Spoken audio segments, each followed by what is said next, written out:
Here is an empty frame.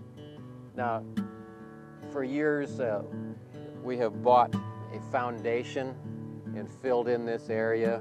The foundation is often wired. There's even plastic ones with a wax coating on it. It supposedly was a time-saving deal for the bees to have that template there for them already. The trouble with foundation is there's wire in it. Bees don't like wire. They don't like plastic. And if given the opportunity, they will build that comb from scratch. This frame is a little different in that there's a little bit of a flange here to be a starter course. Also a flange on the bottom.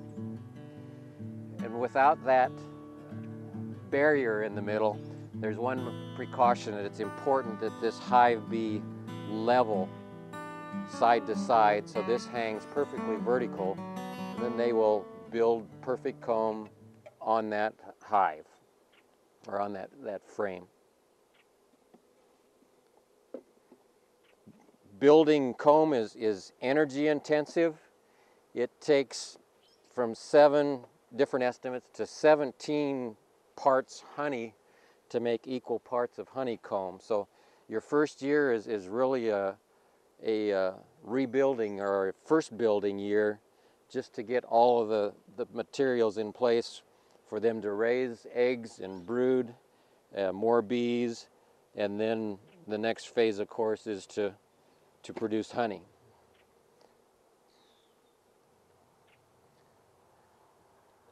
I could have sped up the process by just splitting these hives and bought new queens, but this was such a nice queen that I wanted to increase her genetics. These bees will produce offspring that is at least 50% her genes, and maybe more depending on the drones that she was mated to.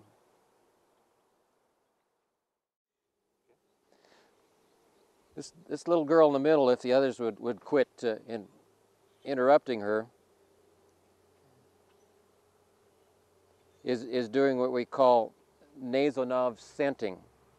She's raising her little tip of her abdomen in the air and fanning her wings, and a scent pheromone is emitting from the tail end of her, and that's basically a homing signal. It tells the other bees, this is home. It goes out in all directions, and the bees can tell by the gradient as the scent gets stronger that they're getting close to home. They do this when you set up the new hives. At the end of the day, they tend to do it, I think, just to renew the scent, to remark the whole hive as home. A legacy from the tabloid days is, well, what about those Africanized bees? Well, thank goodness we're here in Nebraska.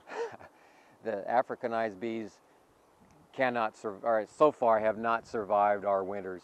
There's probably a semi-natural barrier down at the lower part of Texas. They haven't come up here. The Africanized bees were brought into South America by a researcher, and by neglect or default or somehow or other, some of those escaped from his lab. And they have done well in the tropics, and they moved north until they started hitting temperate zone winters.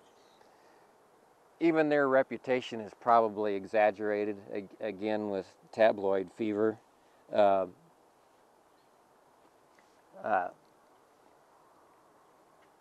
They are excellent honey producers, and they got so aggressive to survive because they had some, not just black bears, they had some more serious invaders of their honey stores and brood.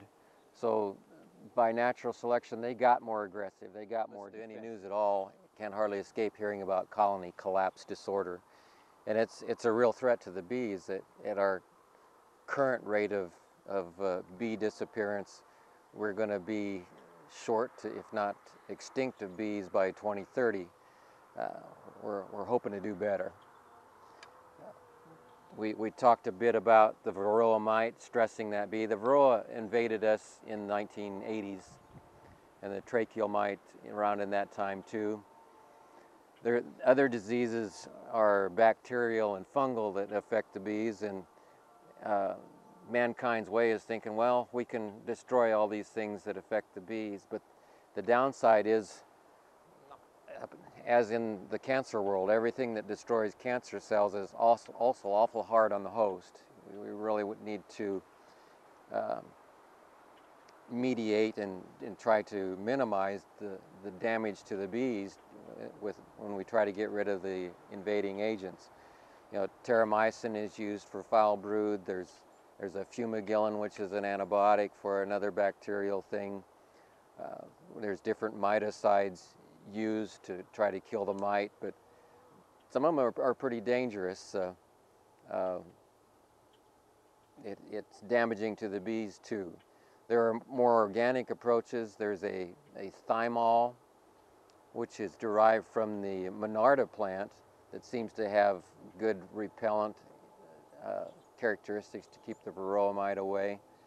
But with bee health, and like human health, the best defense is just giving them all the materials they need to be healthy. And if you can not use those chemical things, they seem to be just other weakeners of the bee themselves. Another big threat implicated at the expense of offending the chemical agents, we've created a pesticide now derived from nicotine, from the tobacco plant. They're called the neonicotinoids, just a new nicotine. And as with our synthetics, they have made them 10 times as potent as the nicotine in tobacco. The tobacco plant developed nicotine to protect its leaves from being chewed up by insects. But even the tobacco plant, in my mind, doesn't have that chemical in the nectar that when the bees pollinate the plant. It's not good for bees.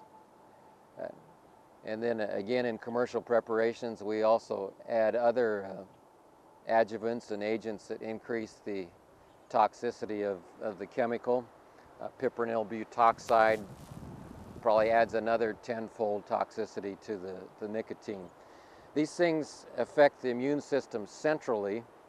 Paul Hawkins said in his book, and I can't tell you who he referred to, but the immune system in living organisms precedes the brain by 1 billion years.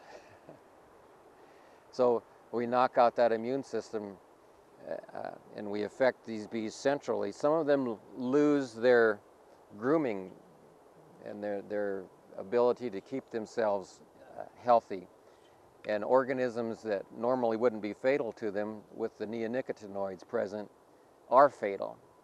Some of these bees lose their ability to navigate. That's why it's many times called the vanishing bee syndrome. These bees get away from the hive and don't get back.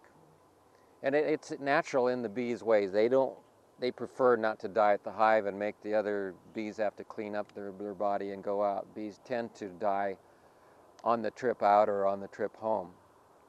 But with these chemicals, you'll have piles of dead bees out in front of the hive. It's more than the mortuary bees can keep up with, just cleaning up. My goal, and so far it's working for me, is to do these bees as naturally as possible. No added chemicals. I avoid plastic. I avoid metal in the hive. I try to give them a clean source of water.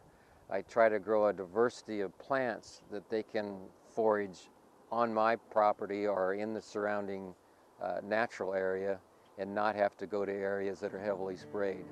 And that's about the best defense. So far I'm still varroa mite free, small hive beetle free. I haven't had the foul broods. Just hoping that I'm having some kind of impact on this. I bought clean bees. I started with clean equipment. I showed you the foundationless frames. I don't even buy foundation because Marianne Fraser at Penn State has found that we have pesticides and herbicides and contaminations in the foundation. So my bees are pretty much from scratch. They've survived, they've done well. They produced some honey the first year, even when the books warn you or prepare you that if you can just get them to build comb, raise some more bees and get through the first winter, that's success. The honey was just